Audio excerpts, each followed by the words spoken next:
And we are live. Thank you for stopping by Indie Dave Comics. I, of course, am your host, Indie Dave, the writer of Oddity, the second most anticipated Frog Mutant comic on Indiegogo right now.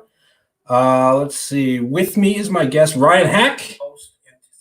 Oh, I did it again. Freaking boomer. Freaking boomer. I opened it in the tab and I forgot to shut the tab down. All right. So anyway, so let's see. We're gonna talk a little bit about his book, Bric-A-Brac. Yes. First, we're gonna give a little bit of an Oddity update. Oddity is still in demand. We pared down, we scaled it down a little bit so that we could make sure all the orders for all the, let's see, there we go. So we can make sure all the orders for all of the stretch goals are in. So if you order Oddity right now, you're going to get it at a discounted price, $15. All you're going to get is the book, but all the stretch goals, we've gone ahead and shut down the stretch goals. So you're going to get a discounted price. And it's going to have no stretch goals. You're not going to have any other covers available. We gave you guys almost a year, to get all that stuff in.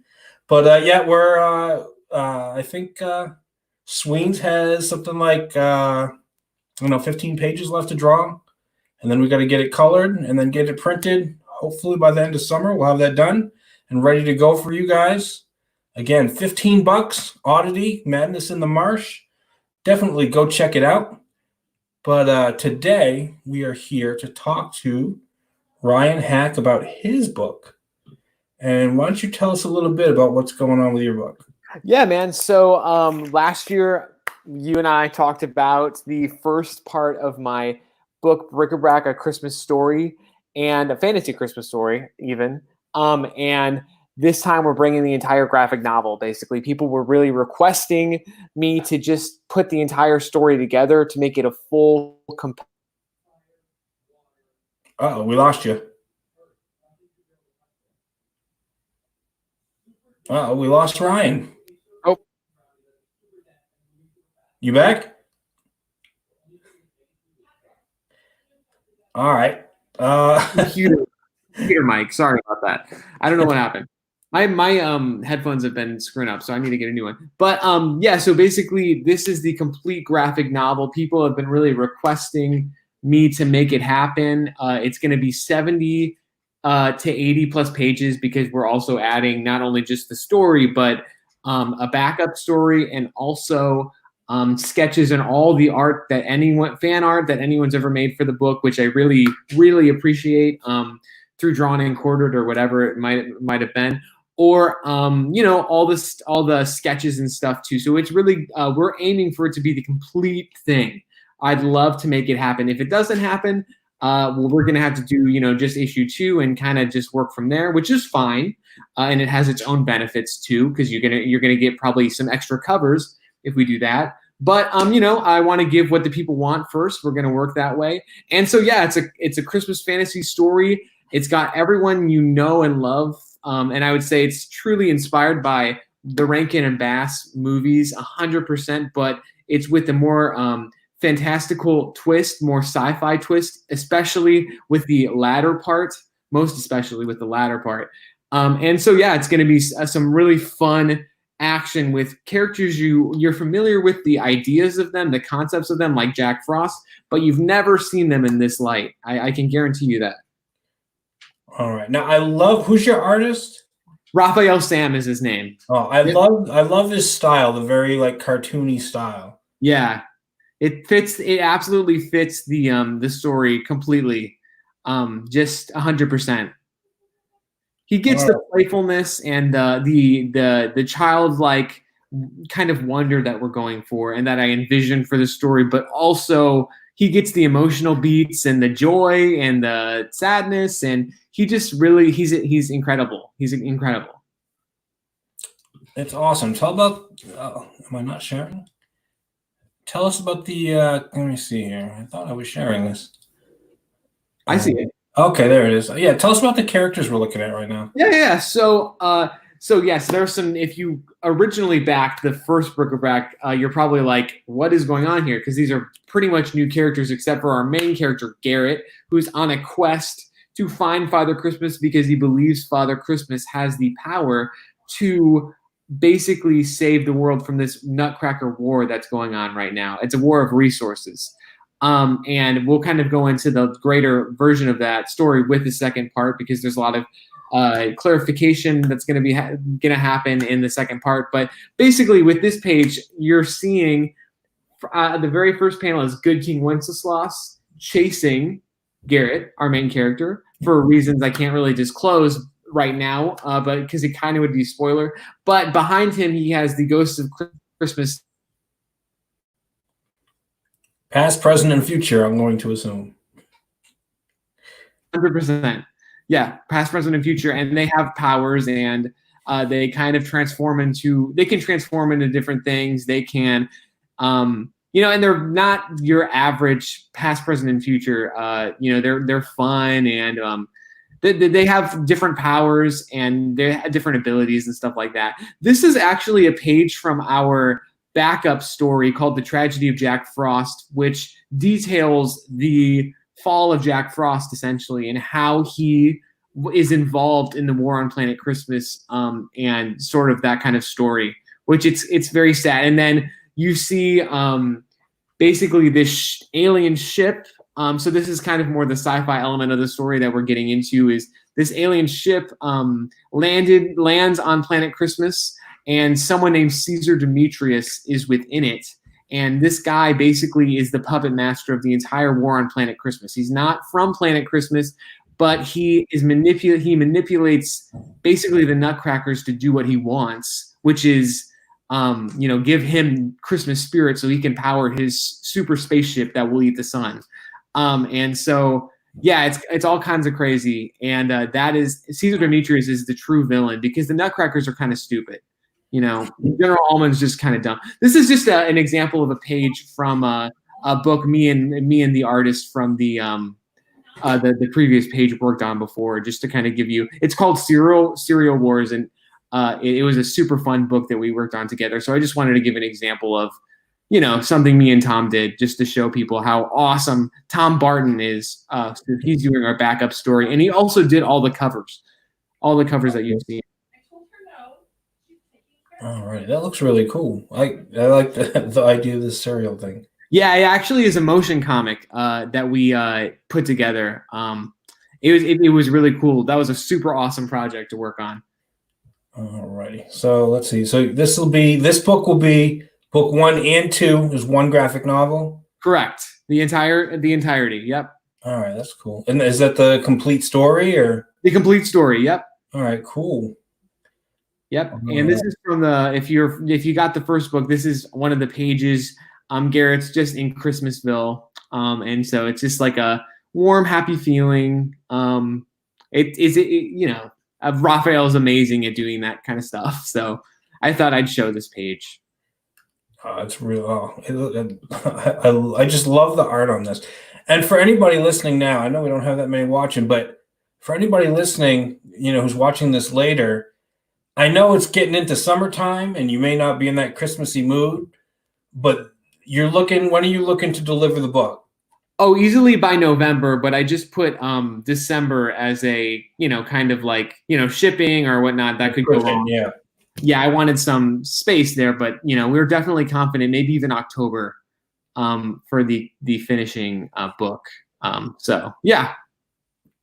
So this book will be ready to go in as an awesome Christmas gift for those little ones.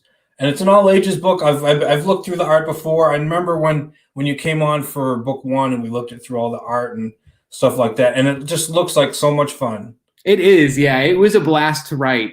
The completion of it. It just gets even more fun. There's more battles, but they're not like gruesome or anything. It's just super fun. And yeah, there's definitely some serious topics in terms of like, Jack Frost and the reason why he, is depressed or sad. And then also, it's a war. So there's definitely topics that we're going to have to go into just because it's, a war. Even though it's on Planet Christmas, it is about something. And so, it's about, how, everyone has their different version of Christmas. And I think that as you grow older, it's almost like people are at war with with your version of Christmas. And, everyone's trying to contend with what you love so much about Christmas, and you almost lose it. And so that's what this book is truly about too, is Garrett finding his version of Christmas and sticking with it. No matter if there's recession, like what's going on right now, or no matter if there's a massive war going on, you stick to your Christmas, and you always live it. You try to embody it every day. Yeah. Even during, I think it was it World War I or World War II, where on Christmas they stopped the fighting. Yes. And the Americans went over and had like drinks with the Germans. Exactly. Yeah. Jocko Willink did an amazing read a letter from one of the foot soldiers who wrote about that whole thing. That was super awesome. If you've ever seen that podcast, I think it was like a Christmas thing he did. But yeah, he read that entire thing. That's such a cool moment in history. Oh, yeah. That idea is like, that's brilliant. It's great. And yeah, I wish we had more of those things documented, because I'm sure they happened. Mm-hmm. People kind of like stopping the war and celebrating something. Or well, the only other thing, and this was definitely World War I, was when they shot down the Red Baron. Oh yeah, they gave him the English. They gave him a full honors burial. Like, even though he killed a bunch of their people, right? They still gave him a full honorable burial. Yeah, that's awesome. That's real stuff right there. That's awesome. Yeah. So, you like to kind of see that mutual respect, even when you're at odds with people. Exactly. Yeah. In life, Mm-hmm. Yeah, those are great. Those are great stories. And yeah, and especially the one on Christmas, that's always been really, really close to my heart. Yeah, that's there should be Christmas specials on that one. Yeah, or not. Yeah, there should.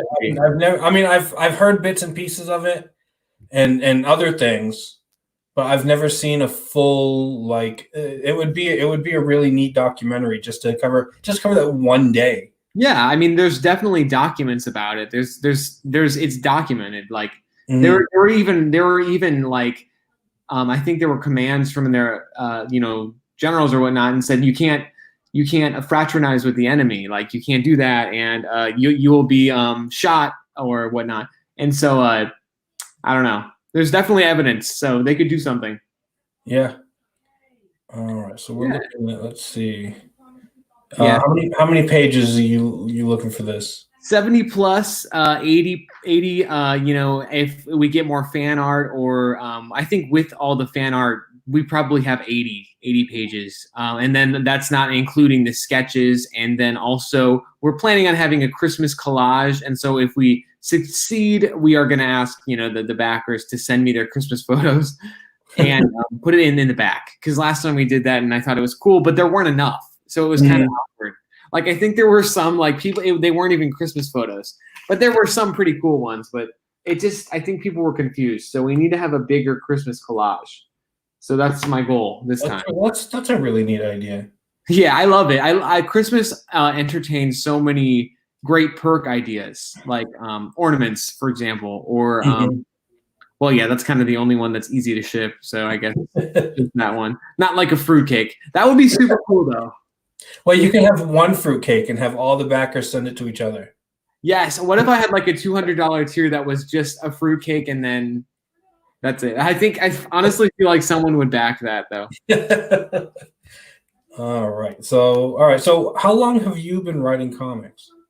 So I've been writing comics for, I would say, like, since I was in high school. So like 7 years, like a freshman in high school. So I would say like 6 to 7 years. But, I also write, like I said, writing comics is really my hobby, but I write, like, my goal is to really write for cartoons, like just children's literature is my complete, my main goal in life is just, anything I can do to make children's literature, whether it be illustrations or, I get that it's hard to make money in comics, so writing cartoons is probably the better, but anything I can do to just, entertain children, because that's what I love. That's what I love, that kind of childlike wonder and the fun you can have with stories and the lessons you can learn with stories. And to answer your question, I've been writing mostly for about 7 years, concentrated, I think, like since my freshman year of high school. Like, I knew I wanted to do this.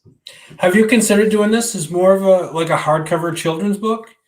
Yeah, definitely. Yeah, 100%. Like, I, would pitch it as a television show or a special, or definitely a book too. Because I would love it to be spread out more than it is. I feel like kids would love it. I feel like, if we could make that happen. So, that was my idea with publishing the first one, but I kind of realized that people might want the entire book. So I realized I'm going to have to crowdfund it. There's no doubt about it. Yeah.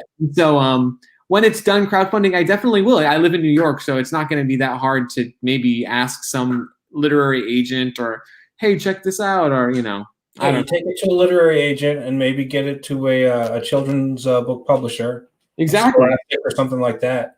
No, it could definitely I can totally see this as a hardcover children's book, almost like a Doug TeNapel style, Oh yeah, definitely. Or like, but even if it's a lot simpler than that, I can totally see this on the shelves of a Barnes and Noble or whatever. Yeah, I mean, Chris Van Allsburg, the guy who drew Polar Express. I mean, I pulled kind of from that idea.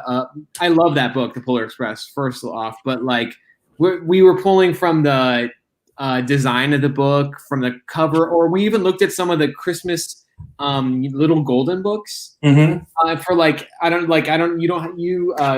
you wouldn't know this if you don't have the book, but like the design of the book inside and the pages that aren't sequential, they all look like they're from like a Christmas little golden book.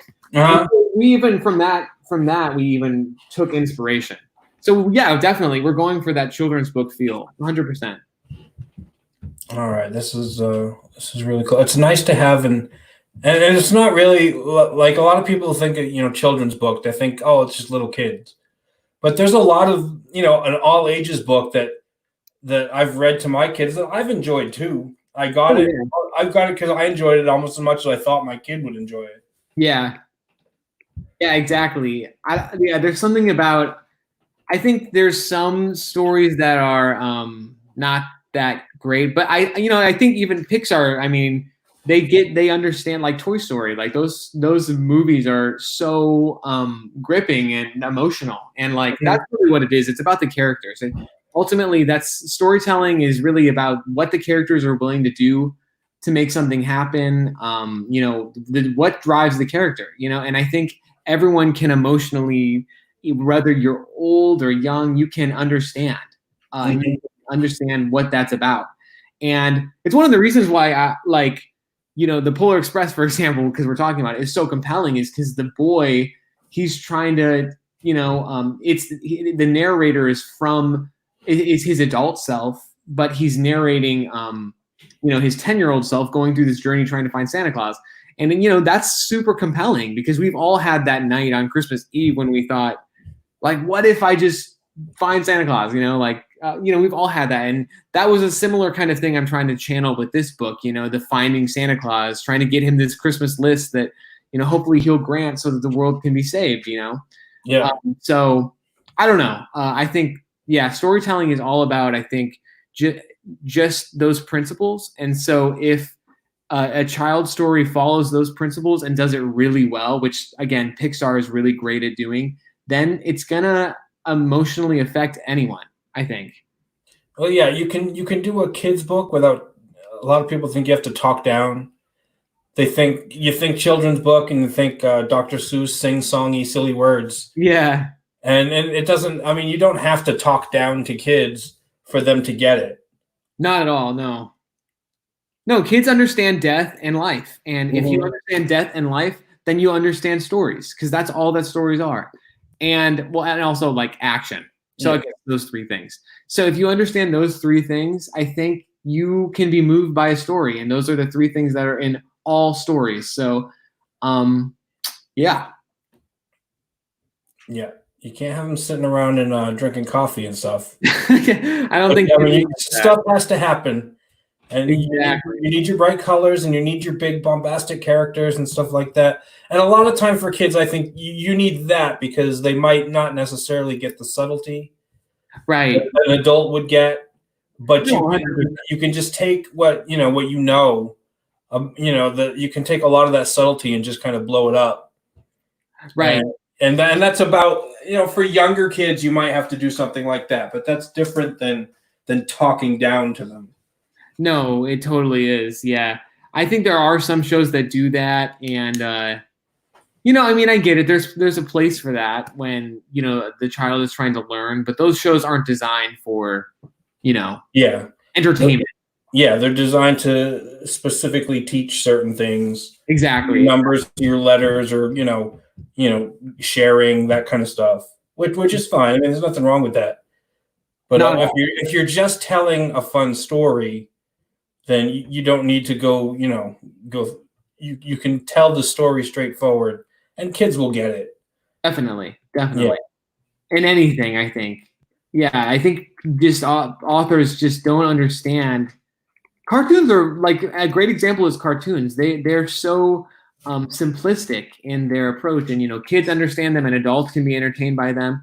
And so comic books are the same way, So it's just I think it's having an illustrated version of it it's helpful. Yeah. Though definitely, I would say. All right. So when did you used to collect comics? How old are you now? I'm 21. You're 21. So did you collect comics when you were younger? Yeah, definitely. So one of the ways I was able to collect comics was I volunteered at a comic book store on the weekends. And so that was cool. It was in like this small town. I volunteered because I wanted to see what, I wanted to be there. I wanted to experience it. And, it was like during the New 52. So I was really into the Scott Snyder Batman. And so that was huge to me. And I really like a lot of the New 52 stuff. Probably it was the stuff that I first started kind of collecting. But in terms of collecting comics, I really like just graphic novels and just collecting trade paperbacks and with art that I really like.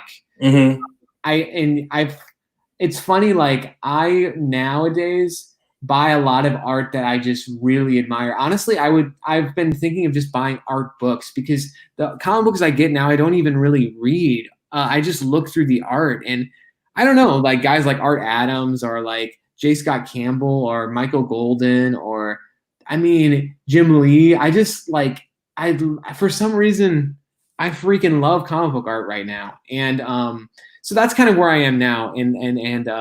But in terms of collecting, I wouldn't say I'm really a collector. I just really like getting books that are appealing to me at a certain time. And I kind of. You have to forgive me if I'm crying a little bit. You're less than half my age. and you're already in it. Yeah. Yeah. So a lot of those guys, I've been looking into getting some of the good. I'm a really big Bruce Timm fan. Oh, but his book is like super expensive. Yeah, all these guys, man. They're J. Scott Campbell's books are like $50 a pop. It's like, man, I want to appreciate your art. I want to support you, man. But man, you gotta get your books less. I love your art so much, but yeah, their art books are so expensive, man. And I get it. What are you doing? Oh, he stepped on my foot. My son just came in and brought the dog in for me. Oh. What do you want? Come on, go lay down. It's like they don't know I'm streaming down here. I should probably put a lock on that door. I'm not building a studio. We took over one of the extra rooms we had in the house, and I'm gonna turn it into a little studio. I gotta paint one of the walls green so I can do a green screen in the back. But right now they just walk in whenever they feel like it. That's actually awesome, though. Yeah, we still got some cleaning that we can do, and it's gonna be a while before it's fully ready. But yeah, that's what we're doing down here. That's what we're cool Trying to take that. All right. So so right now you're just like really into the different artists and stuff. Yeah, I'm a big like I like all the really outlandish stuff. Like I like Bruce Timm is very cartoony. I really like his style. But I also like Sam Keith. Oh my And, god, yeah, dude. The yeah, Mac. Sam Keith is my favorite. Yeah. Dude, oh man, there's just so many great artists out there. And it's like the thing is, man, it comes down to the work. Like whether you're a writer or whether you do sports or whether you do this or that, it comes down to the hours you put in. And the beautiful thing about people who draw or write is the hours you put in is the exact same thing you get out. So Art Adams is only as good as how many hours he put in. So when you think about it that way, I kind of understand why I love what they do is because, if I only work that hard, and if I am that, produce that much stuff, I'll be that good in writing.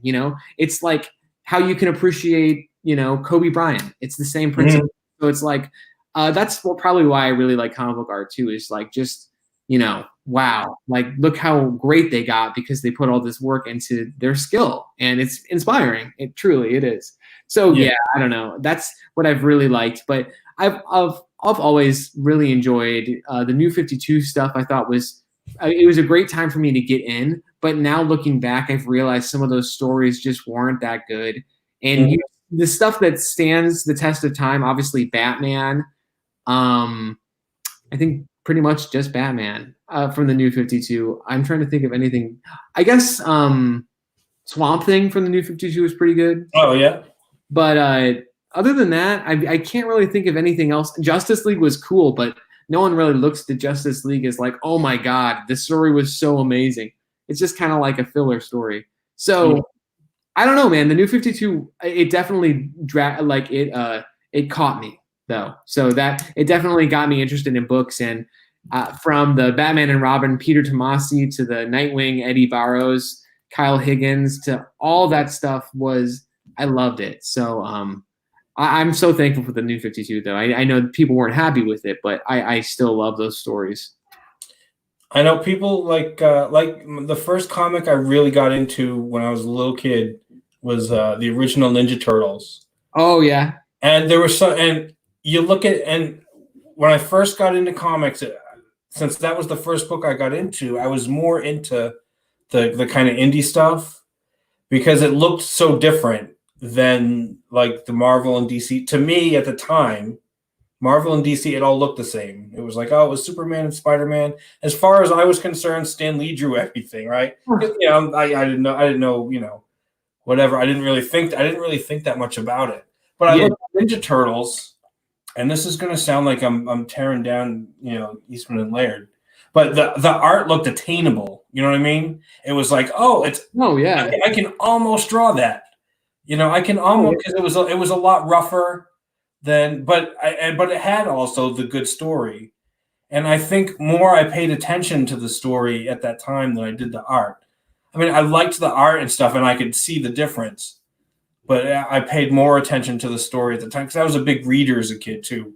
Yeah, I used to read, Jaws and Stephen King and all that stuff. Even at a really young age, I was really into those books. So for me, even though I liked the art, I was more into the story and what was going on. Right.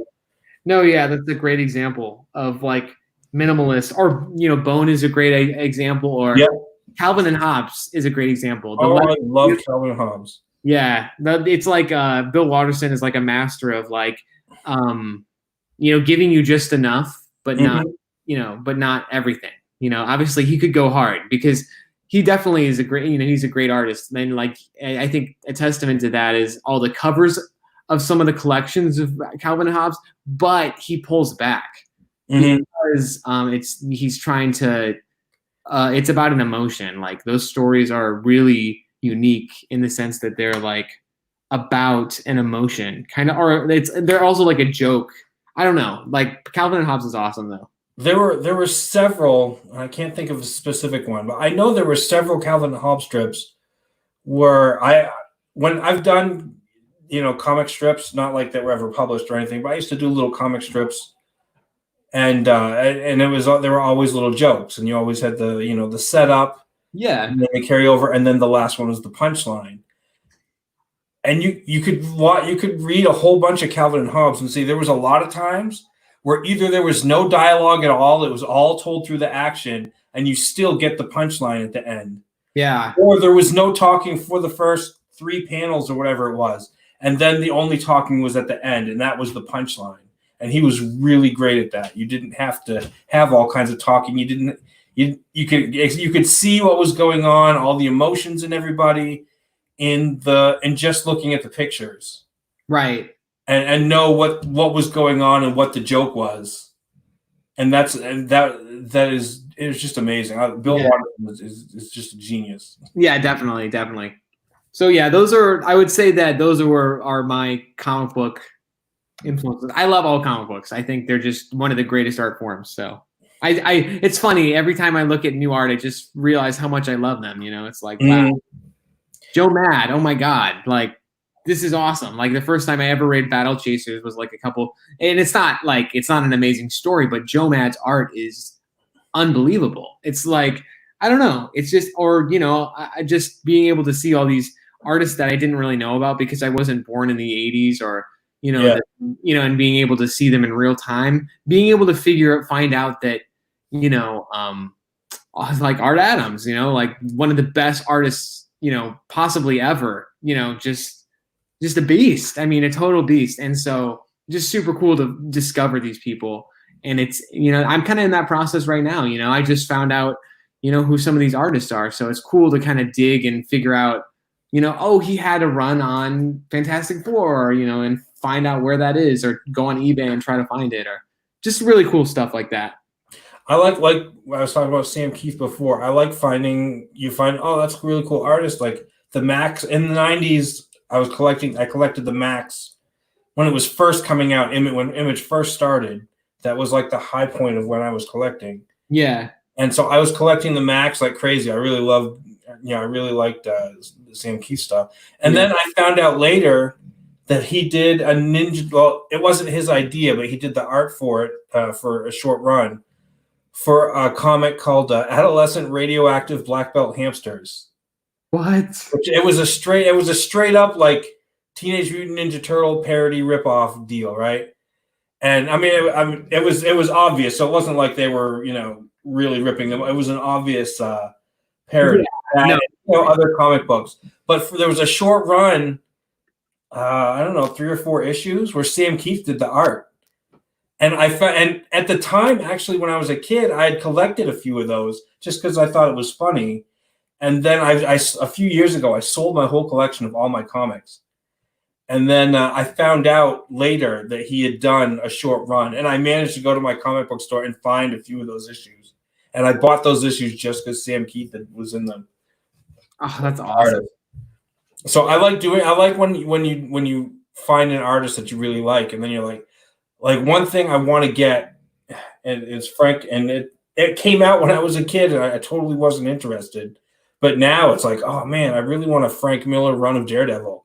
Oh yes, I really want to go back and find those, even if I just find a trade paperback or something like that. I'm always kind of on the lookout for that. Yeah, I've never read that yet. Stuff I dig from what I've seen of Born Again, like. Right, that isn't that the JRJR, John Romita Jr. That's that thing from the 90s. I don't remember. Like I said, I wasn't really into those at the time. Yeah, and so looking back on it now, I'm like, man, I missed so much that was on the shelf when I was a kid and when I was collecting that I wish I had gotten into. I wish I had tried out. Yeah. Hey, but that's the beauty of comic books. There's resources for that. There's Comic Vine. There's all this stuff. Mm-hmm. So it's possible. Yeah, I can still find it. And I'm sure there's a trade paperback somewhere. Yeah, eBay is a great resource. Definitely a great resource. eBay is totally awesome. It's let me find so many things I would have never been able to find before. Like I was looking for a Tarzan Joe Kubert collection everywhere. Oh wow. On eBay, and I got it. So that's super cool to have, and like eBay is a great asset for comic book collectors. What's funny is I got a couple. I was going to try to teach myself to draw, and I got a couple of anatomy books, and it was like how to draw, human anatomy from basically a classic art style. And I found out the guy that wrote the book, and I guess it's I can't remember his name off the top of my head, but apparently his book was used. It's always even recommended by How to Draw Comics the Marvel Way. It's in one of the bibliographies. Oh, wow. And he did a few different figure drawing books. But it turns out, like in the 30s or something, the guy, he used to draw the Tarzan comic strip. What? And once I found that out, I'm like, wow. I was like, now I want to try to find, and I'm probably not going to find the original newspaper clippings, but I want to see if there's a collection of those somewhere. And I think there might be. I think I can probably find it on Amazon somewhere. But again, like probably out of my price range at the moment. Right. It's you get into that and you look at all the stuff, and then I started reading his biography, and he was like the artist's artist. He taught at school for different art schools for years and years. But again, he drew the Tarzan comic, and I was like, now I want to go get that. Yeah. No, I got to find a 100-year-old comic book or comic strips. And recently, I've been getting into like the pulp magazines from like the 40s. The detective magazines and the old adventure magazines and stuff like that, just because I like the covers a lot. I really like the pulp art cover. Right. Yeah, I guess they say that Jack Kirby created the romance comic, which I guess it's true. I've never read one. I guess, I want to read some of Jack Kirby's early stuff, like really early stuff. That would probably be... Which is weird, because I think Chuck Dixon did an essay about comics a while back, a couple years ago, and he talks about romance comics, and it's an actual example of how the quote unquote patriarchy did end something that women liked, and it was basically the guys that were in charge of DC and Marvel. They didn't want to do romance comics; they wanted to do superhero comics. So even though romance comics were actually profitable, they kind of slowly did away with them to focus more on, Spider-Man and Superman and that kind of stuff. And it was because they were guys, and that's what they wanted to do, and they didn't want to do romance comics. Yeah. Huh. Yeah, I don't even think there's any remnants of romance. Well, maybe there is still. You could still find them. But it was a neat essay that because I think he was talking about the Comics Code Authority, and he was doing the essay was about the history of all that kind of stuff, and that's an actual example of just all the guys got together and was like, no, we don't want to do romance comics, we want to do these comics instead, and the romance comics just kind of died out, even though from what I understand, they were actually pretty profitable. Awesome. It's just a silly little story, I guess. All right. Well, I want everybody take a look at Bric-A-Brac. I actually got to get some other stuff done tonight. Yeah, no problem, man. It's been a great talk, and this book is awesome. I like this book. The art is just really cool. Can we play the video? Yeah, for sure. All right, let's play the video here. Bric-A-Brac is back. Planet Christmas is still under siege by the Nutcrackers. Equipped with the mysterious new technology given to them by Caesar Demetrius, General Almond and his soldiers destroy countless villages in search of Christmas spirit, a power source that will bring a solstice-eating machine to life and threaten the livelihood of everyone in the galaxy. Our hero Garrett will encounter Jack Frost, Good King Wenceslas, the ghost of Christmas past, present, and future, and so many other characters, in his attempt to find the only man who can save the world, Father Christmas himself. Raphael and I can't wait to bring you the epic conclusion to this story about friendship, boldness in the face of impossible odds, and the meaning of Christmas. But this time you're getting the full story in an 80-plus page graphic novel format. Not only are you getting the 70-plus page story by me and Raphael, but you're also getting the 5-page backup story called The Tragedy of Jack Frost, drawn by Tom Barton and written by me, about the origin of the war on Planet Christmas and how Jack Frost is involved. This book will also include art prints, fan art, and concepts from Raphael and Tom.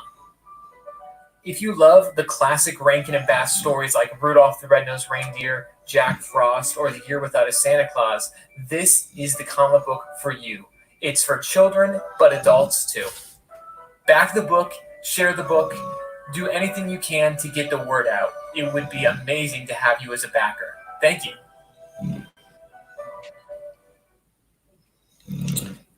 That's so cool. I can I can almost see this done up in Rankin Bass style with the motion capture stuff. Yeah, I was thinking like that would be such a cool trailer.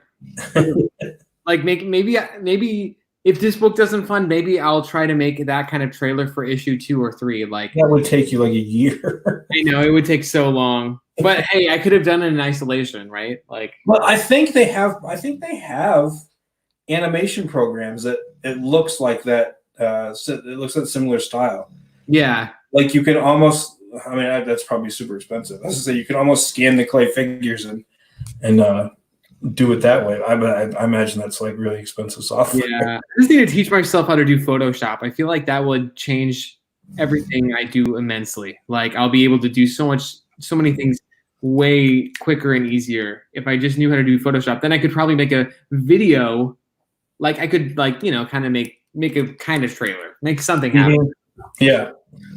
It always sounds easy. Yeah, exactly. That's the thing about Photoshop. And then it's also like, oh, by the way, it's $100. Yeah.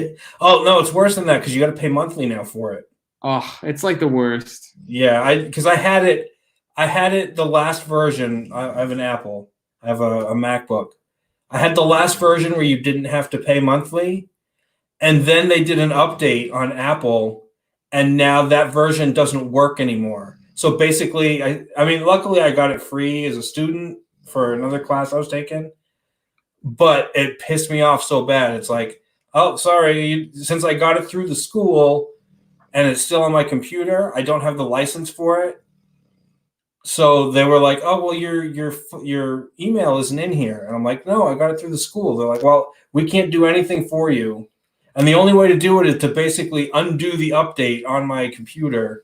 Wow. To get it working. Yeah, so that's a pain. Yeah. Rare Logic says you can still get old Photoshop. If you have, I think if you have if you don't have a Mac, because the problem is the operating system for Mac doesn't allow for it because it's different bits or whatever it is. I'm not a computer nut, but I think it'll still work on like a Windows system or whatever, the old school. Or you can talk to Rare and just have her do all your stuff for you. Yeah, I could do that too. Yeah. I don't give her enough work, so. All right, hey, it was great. It was great having you on. Everybody, check out Bric-A-Brac. It looks awesome, and it's I mean, I know it's not Christmas now, but you're gonna have it in your hands by Christmas to give to anybody else as a Christmas gift, and it'll be It's a great looking book, and it'll be a lot of fun. Yeah, thank you so much for having me on, man. I always enjoy talking to you. Yeah, thank you for coming on. I appreciate it. All right, everybody, check out Bric-A-Brac. Check out Oddity, Madness in the Marsh, still in demand, $15. And y'all have a good one.